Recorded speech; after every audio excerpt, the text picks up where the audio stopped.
দেখা যাচ্ছে যে কি দিয়ে তৈরি এটা। হ্যাঁ, পেঁয়াজের পরিমাণটাই বেশি। এই অপরূপ সৌন্দর্য সাথে দই আসলে এক অন্যরকম প্যাকেজ।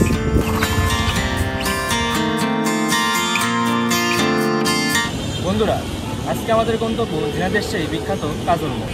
আজ আমরা কাজল মোড়ে সেই বিখ্যাত পেঁয়াজ খেয়ে দেখব এটার স্বাদ কেমন এবং কেন এটা এত বিখ্যাত। চলুন যাত্রাটা শুরু করি। ভ্রমণ সঙ্গী হিসেবে আজকে সাথে আছে বন্ধু নাজমল। ঝিনাইদহের পায়রাসত্য তেল পাম্প থেকে গাড়িতে তেল নিয়ে আমরা যাত্রাটি শুরু করি। পাগলাখানায় ঢোল সমুদ্র পুকুরের পাশ দিয়ে আমরা প্রকৃতির এই অপরূপ সৌন্দর্য দেখতে দেখতে ছুটে চলেছি।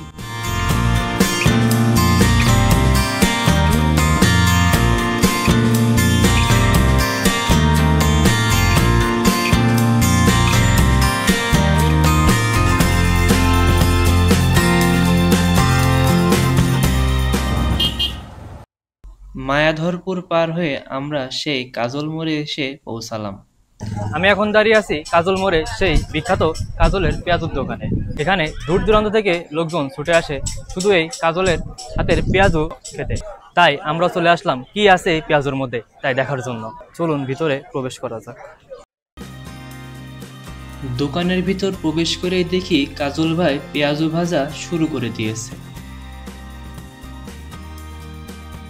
পেঁয়াজুর পাশাপাশি সে ছোলা ও আলু চপ বিক্রি করে। তারপর আমরা কাজল ভাইয়ের দোকান সম্পর্কে তার থেকে কিছু তথ্য জানতে চেয়েছিলাম। আপনার এই দোকান কতদিন দেওয়া হয়েছে? 2016 সালে। 2016 সালে। প্রতিদিন বেচা কেনা কেমন হয়? বেচা কেনা হয় মোটামুটি ভালোই, কিন্তু এই আবহাওয়ার কারণে একদম ডাউন। মানে লোকজন বাইরে, আমার তো লোকজন সব বাইরে এলাকার লোক একটাও না, সব লোকজন বাইরের লোক। আবহাওয়ার কারণে দিনের ভিতরে 10-20 বের বৃষ্টি লাভছে আর ছাড়াচ্ছে। মোট মিলে এই অসুবিধার জন্য লোকজন মানে আসা যাওয়া করতে পারছে না আর কি। শুক্রবার একটু বেশি ভিড় হয় নাকি? হ্যাঁ, শুক্রবার, আগামীকাল শুক্রবার যদি দেখা যাচ্ছে আবহাওয়া ভালো থাকে তাহলে তো দেখা যাচ্ছে সিরিয়ালে মানুষ বসে থাকবে ঘন্টার পর ঘন্টা। পেঁয়াজু কত করে পিস বিক্রি করেন আপনি? 5 টাকা পিস। দেখা যাচ্ছে যে কি দিয়ে তৈরি এটা। হ্যাঁ, পেঁয়াজের পরিমাণটাই বেশি। শুকনো মাখাই নিয়ে আসছি, এখন আটা কেমনে নরম আছে আর মাখাচ্ছি। আছে পেঁয়াজি চপ ছোলা মোলা সবই আছে ইত্যাদি।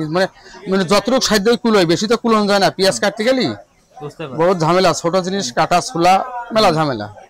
পেঁয়াজ কতটুকু লাগে আপনার? পেঁয়াজ 1 মণ 1.5 মণ 8 মণ পরিমাণ ঠিক নেই প্রতিদিন, পার ডে প্রত্যেকদিন। আমরা শুক্রবার একটু বেশি যায় নাকি? হ্যাঁ, শুক্রবার তো মন কানে 1-1.5 মণ যাবে যদি আবহাওয়া ভালো থাকে।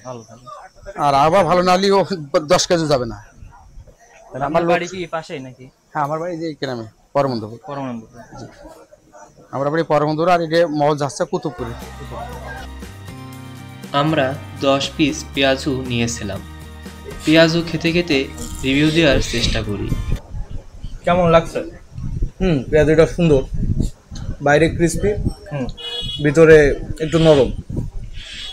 তবে হ্যাঁ, শহরে যে পেঁয়াজগুলো পাওয়া যায় ওটার থেকে বেটার। সুন্দর, ভালো, খারাপ না। টাকা হিসাবে ভ্যালু ফর মানি।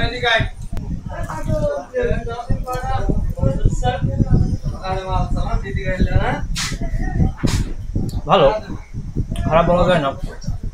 এটা যা নাম শুনেছি সেই হিসাবে ঠিক আছে। আমি যেহেতু ফুটবলার না, তারপরে বলবো এভারেজ। নাজমল, আর পেঁয়াজু নিবি? না, যা হয়েছে এ না। তবে মোটামুটি যা বুঝলাম যে পার পার্সন 5টা পেঁয়াজি মোটামুটি পেটটা ভরার জন্য খুব বেশি খাওয়া লাগে না। আসলে এই 5টা খেয়ে এই 2 পাশে ব্যথা হয়ে গেছে। তো আপনারা যদি চান তাহলে আরো বেশি নিতে পারেন, সমস্যা নাই। এবার কাজল মোড় সম্পর্কে আপনাদের কিছু কথা বলি। এখানে যখন এই দোকানটা গড়ে ওঠে তখন আশপাশে এত দোকান বা ব্যবসা ছিল না। ধীরে ধীরে এই দোকানকে কেন্দ্র করে এখানে গড়ে ওঠে বেশ কিছু দোকানপাট। আস্তে আস্তে এটা আরও বড় পরিসরে বেড়ে উঠেছে। দোকানগুলো বেড়ে উঠতে উঠতে এক পর্যায়ে এখানে একটি বাজার তৈরি হয়। আর আমি এখন দাঁড়িয়ে আছি সেই কাজল মোড়ে বাজারে। 3টি রাস্তার মিলনস্থলে গড়ে উঠেছে এই বাজারটি। স্থানীয় এক দোকানদারের থেকে কাজল মোড় সম্পর্কে কিছু জানার চেষ্টা করি। দখলবাড়ি, এই সামনে গ্রাম আছে, আর ধরেন এই তেঁতুলতলা। আর এটা সোজা কোথায় চলে গেছে? তেঁতুলতলা গেল, এটা তেঁতুলতলা গেল, তারপরে বিজয়খালি গেল। আচ্ছা, ঠিক আছে। এই মোড়টার নাম কাজল মোড় কেন হলো?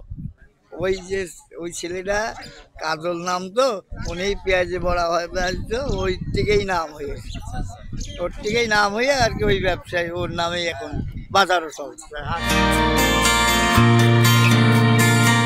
তার সাথে কথা বলে জানতে পারলাম কেন এখানকার নাম কাজল মোড় হলো।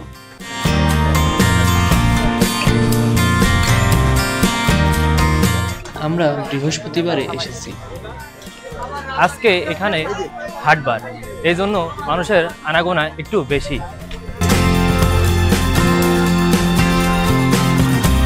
এই কাজল মোড়ের কাজলের পেঁয়াজের দোকানের পাশেই গড়ে উঠেছে একটি কফি হাউস। এই কফি হাউসে দুধ চার পাশাপাশি ফুচকা, চটপটি সবকিছুই পাওয়া যায়। আমি এর আগে চা খেয়ে দেখেছি, সেটার স্বাদ মোটামুটি ভালো।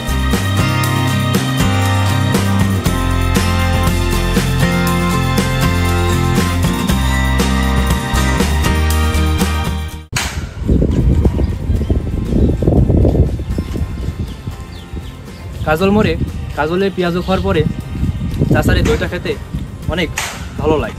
দইটা অনেক সুন্দর, এটি খাওয়ার পরে মনটা রিফ্রেশ হয়ে যায়। আর এই প্রকৃতির এই অপরূপ সুন্দর সাথে দই আসলে এক অন্যরকম প্যাকেজ।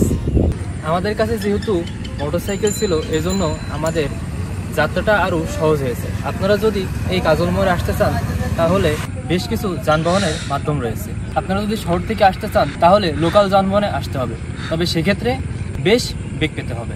আপনাদের যদি নিজস্ব কোনো গাড়ি থাকে বা মোটরসাইকেল থাকে তাহলে খুব সহজেই চলে আসতে পারবেন এই কাজল মোড়ে।